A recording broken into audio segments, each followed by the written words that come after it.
Vous êtes sur Zik TV, votre télé de proximité. Merci de nous être fidèles. Comme tous les soirs, nous revoilà pour les besoins de la grande édition du soir. Nécrologie, nous avons appris le rappel à Dieu lundi de Madame Aris Fatou Badji, sage-femme d'État, présidente du réseau Siggil Jigéen à Ziguinchor et responsable de la commission justice et droits humains à la plateforme des femmes pour la paix en Casamance. Elle était aussi la présidente du comité régional de lutte contre les violences faites aux femmes. Rappelé à Dieu hier lundi, Madame Aris Fatou Badji sera inhumée cet après-midi à Ziguinchor. La télé Zik TV, par ma voix, présente ses sincères condoléances à la famille éplorée. Affaire de l'attaque de la maison d'un enseignant à Kubanao, la coordination du G7 à Bignona entre dans la danse et décrète à nouveau un mot d'ordre de grève de 72 heures pour déplorer d'abord le silence des autorités de tutelle et exiger la sécurisation des enseignants dans ce village de Kubanao. Journée mondiale des droits des enfants à Ziguinchor, FAP Futur au présent l'a célébré le 19 novembre dernier. C'est le lycée Guignabo Bassène qui a servi de cadre pour cette rencontre. Au cours de cette journée, plusieurs thèmes ont été débattus. La directrice exécutive de Futur au présent international au Sénégal estime que chacun de nous fera de sorte que les droits des enfants soient respectés. Au présent est une association qui œuvre à Ziguinchor depuis 10 ans sur le domaine de la protection de l'enfance et de l'éducation. Et aujourd'hui, nous sommes venus célébrer la Journée mondiale des droits de l'enfant. Parce que les droits de l'enfant, c'est l'affaire du monde entier. C'est pour ça qu'il y a une journée mondiale, puisque les droits de l'enfant doivent être respectés dans tous les pays du monde, parce que les droits de l'enfant sont universels. Et c'est quelque chose pour laquelle FAP souhaite se battre et le fait au quotidien. Donc aujourd'hui, nous avons rassemblé un certain nombre d'enfants qui ont bénéficié d'activités de loisirs et de sensibilisation à travers le programme EJO que nous menons en partenariat avec l'association Play International. Donc les enfants ont participé à des activités sportives, des jeux sportifs qui les ont aussi sensibilisés à leurs droits. Et puis nous avons également organisé une conférence avec certains acteurs de la protection de l'enfance et jeunes pour aussi rappeler quels sont les droits de l'enfant et dans quelle mesure nous pouvons continuer collectivement à nous battre pour leur respect, puisque malheureusement c'est un défi du quotidien. En termes de sensibilisation, oui. En termes de respect des droits, non. Malheureusement, il faut toujours se battre et nous allons continuer à le faire. Pour la sensibilisation, c'est une réussite puisque étaient autour de la table le représentant de l'AEMO, la représentante du CEDEPS, monsieur le maire adjoint au sport et également la Badiangor régionale. Donc pour nous, c'est une réussite parce que tous ces acteurs-là sont des acteurs phares de la protection de l'enfance et de l'accès à l'éducation. Donc c'était important qu'ils puissent être là. Chacun a pu délivrer son message. Et ce qui est important aujourd'hui, c'est qu'on voit qu'on se retrouve tous avec le même message et c'est de bon augure pour la défense des futurs droits. Au Sénégal, majoritairement, les droits de l'enfant sont respectés, mais malheureusement, comme dans tous les pays du monde, il reste des droits qui ne sont pas respectés. Je vous en donne un tout simple, c'est le droit à l'éducation. Au Sénégal, l'école est censée être gratuite. Aujourd'hui, dans les faits, un parent qui souhaite inscrire son enfant à l'école publique se voit contraint de payer des frais d'inscription qui sont organisés par les associations des parents d'élèves.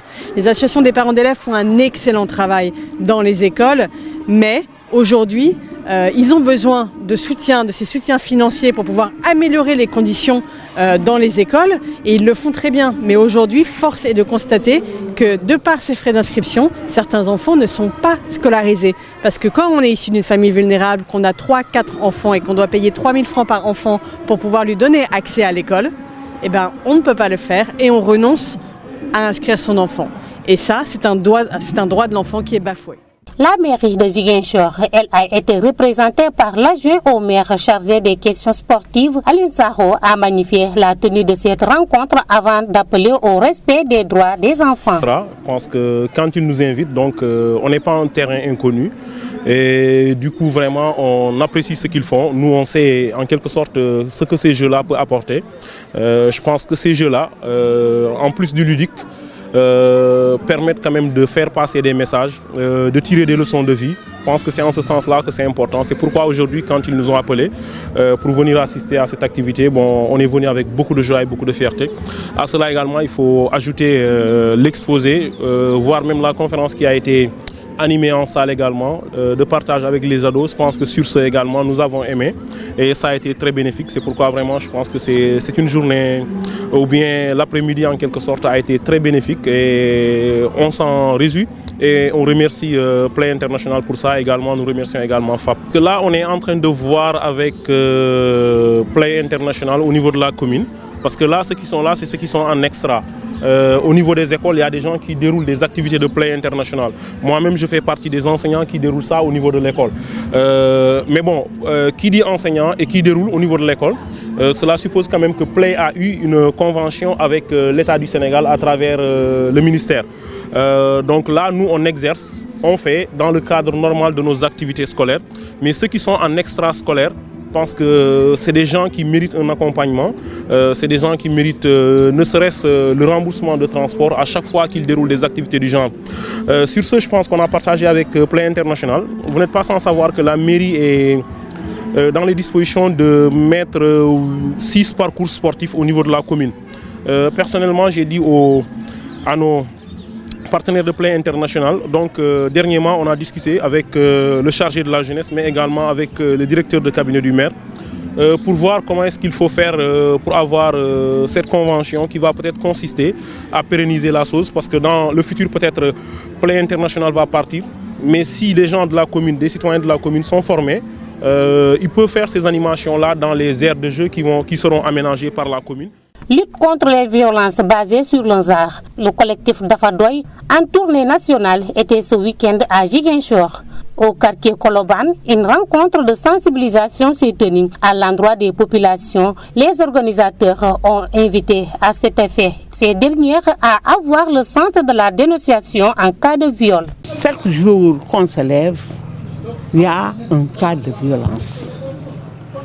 Un jour sur 3, il y a un viol et un inceste. L'inceste, cela veut dire que la fille est violée par un membre de sa famille, de sa mère ou de son papa. Le plus constamment, c'est le père qui viole son enfant. Comme à Ziguinchor, on ne peut pas mesurer l'ampleur. Parce que vous savez qu'il y a des centres qui accueillent les enfants violés et tombés enceintes. Si on dit que Ziguinchor, Sédhiou, Kolda, nous sommes primés, premier, deuxième et troisième pour les grossesses précoces, cela veut dire qu'il y a beaucoup de viols qui est là-bas. Parce que ce collectif n'est pas une seule personne, c'est des personnes. N'est pas une seule association, c'est des associations. Le collectif est venu à Ziguinchor trouver les acteurs de violence.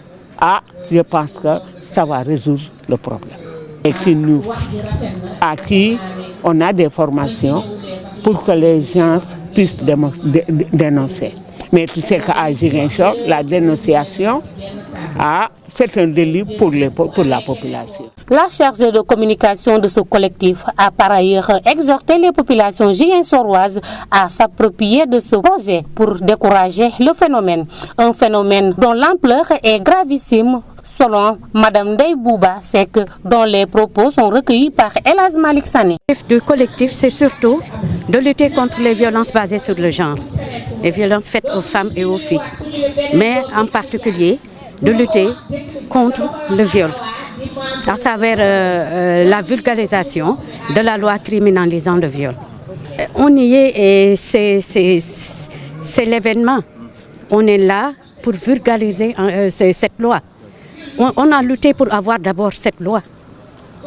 Et là, on a la loi, on veut que la population s'approprie de cette loi. Et à travers cette caravane que nous menons dans 5 régions, on essaie de se rapprocher de la population à travers des causeries, à travers des dialogues communautaires pour pouvoir inciter la population à dénoncer les violences, en particulier le viol. C'est rassurant. C'est rassurant parce que si vous voyez les femmes qui sont derrière nous, des actrices communautaires, des bajenu gox, des responsables politiques, nous sommes rassurés parce que nous savons qu'elles vont véhiculer le message. Sur l'international, en Guinée-Bissau, cela fait plus de 3 jours que l'ex-premier ministre se cache. Vendredi dernier, en plein congrès du PAIGC, les forces de l'ordre ont tenté d'interpeller Aristide Gomez. Ils ont stoppé les policiers et permis la fuite de ce cadre du principal parti d'opposition. Depuis, il est toujours activement recherché par les autorités qui le soupçonnent de tournement de fonds publics. 38 personnes sont mortes dans l'incendie d'une usine de la province du Henan au centre de la Chine. L'incendie qui s'est déclaré hier lundi 21 novembre en fin d'après-midi a également fait 2 blessés légers. Selon les médias d'État, le feu a été, semble-t-il, provoqué par des travaux sur l'alimentation électrique. En sport, le Sénégal a été battu ce lundi au stade Al Toumama de Doha par les Pays-Bas sur la marque de 2-0. Début marqué par Cody Gakpo à la 84e minute de jeu et David Resson dans les arrêts de jeu. Autour d'une bonne première période, les Lions n'ont pas pu gérer ce rythme jusqu'à la fin du temps réglementaire. Le Sénégal jouera son deuxième match vendredi prochain contre le Qatar. Une rencontre qui va déterminer le sort des Lions dans cette compétition, car une défaite pourrait les éliminer de la compétition. Malgré les erreurs de ces poulains qui ont conduit à une défaite de 2-0 du Sénégal contre les Pays-Bas pour le compte de la première journée de la poule A du Mondial 2022, le coach Aliou Cissé endosse la responsabilité de ce revers. Le premier coupable quand on perd un match, c'est avant tout le coach. Je peux donc dire que je suis le principal coupable.